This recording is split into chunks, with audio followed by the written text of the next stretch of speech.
All right, let's get right into it. How do you tell a story that really, truly lands?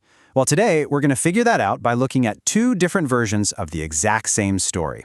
A story about a woodcarver.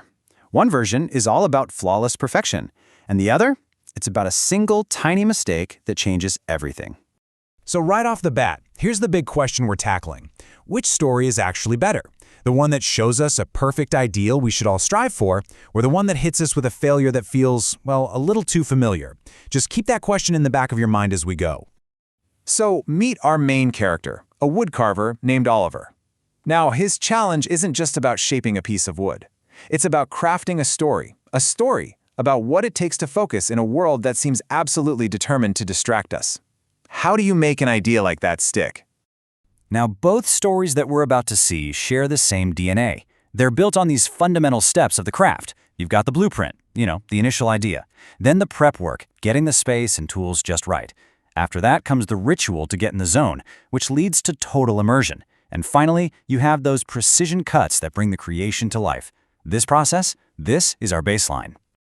Okay, let's check out version 1. This is the highlight reel, the perfect aspirational story. It paints this picture of focus as this invincible hero, building a sanctuary where creativity can just thrive, totally safe from the noise of the world. You can feel the tone right away, can't you? It's so serious, almost poetic.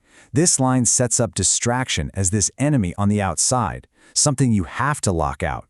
The whole goal is to build this fortress for your mind. And this line, wow. It just nails the entire vibe of this version. It's all about being deliberate, calm. It's not a race to the finish line. It's about living in the process and just refusing to let the crazy pace of the world mess with your rhythm. And you guessed it, the result is perfect. Oliver carves a flawless bird. In this telling, focus wins. Clean and simple. The message is pretty clear. If you're just disciplined enough, you can achieve this pure state of creation. And this final line, it just lands with such a powerful sense of victory. The carving becomes this beautiful metaphor for taking back your life from all the things trying to steal your attention. It's inspiring for sure. That feels like a complete story, right? It's satisfying. But here's the twist. What if that feeling of perfection isn't actually the best way to get your point across? What if a story actually needs a scar to be remembered? So let's turn to version 2. This one builds a completely different world. It isn't going for aspiration, no. This one is engineered for what the source material calls a psychological gut punch.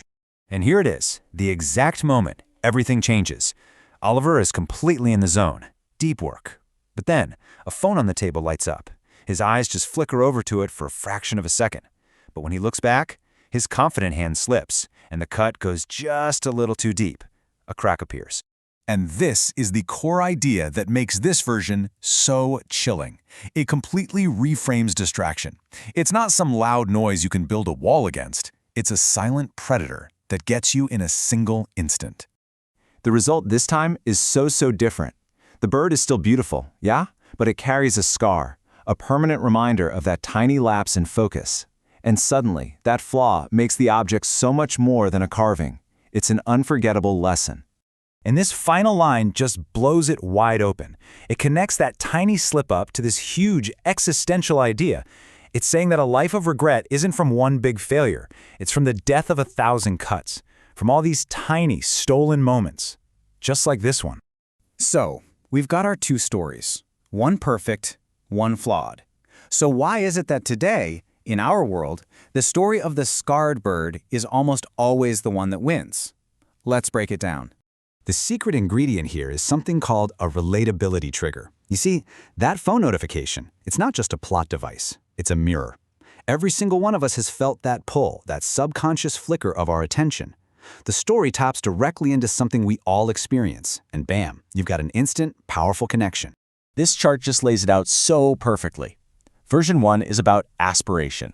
The conflict is the artist against the big bad world. And the takeaway is the thought, I should be more focused. But version 2, it's going for that gut punch. The conflict is internal. It's the artist against himself. And the takeaway isn't a thought, it's a feeling. I know that feeling. That tiny shift from should to know, that's everything. And this isn't just a theory, there's actually data on this.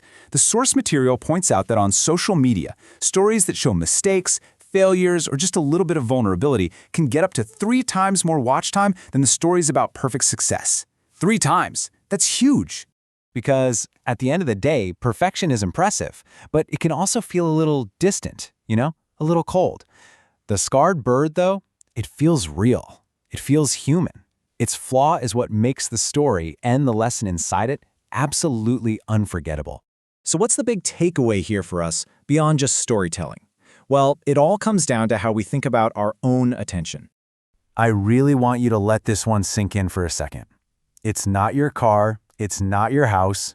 The single most valuable, most finite, and most expensive thing you will ever own is your focused attention.